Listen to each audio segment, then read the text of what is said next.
মসজিদের ইমাম যদি শিরিক করে অথবা তাবিজ ঝাড়ফুঁক দেয়, তার পিছনে নামাজ পড়া যাবে কিনা? ইমাম সাহেব যদি শিরকে আকবর করে, বড় শিরিক করে, কোন পীরকে সেজদা করে, কোন কবরে সেজদা করে, কোন কবরে গিয়ে প্রার্থনা করে, এটাকে সে জায়েজ মনে করে, শুধু তা নয় গায়রুল্লাহর ইবাদত সে করে,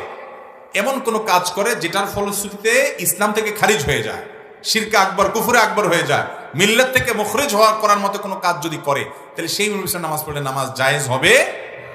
এটা যদি না থাকে, অন্য কোনো গুনাহ করে, অপরাধ করে, পাপ করে, এমনকি বিদআত করে, আমলগত বিদআত, তার পিছনে নামাজ পড়লেও নামাজ আদায় হয়ে যাবে। হাজ্জাজ ইবনে ইউসুফের কথা বলছিলাম, জালেম ছিল, সাহাবীদের খুনি ছিল, অথচ তার পিছনে সিনিয়র সব সাহাবীরা নামাজ পড়তেন। জামাত এত গুরুত্বপূর্ণ ইসলামে, মুসলমানদের ঐক্য এত গুরুত্বপূর্ণ, ঠুনকো অজুহাত দিয়ে আপনি আলাদা করে ফেলবেন, একা একা পড়বেন, দল থেকে বের হয়ে আসবেন, এটা ইসলামে জায়েজ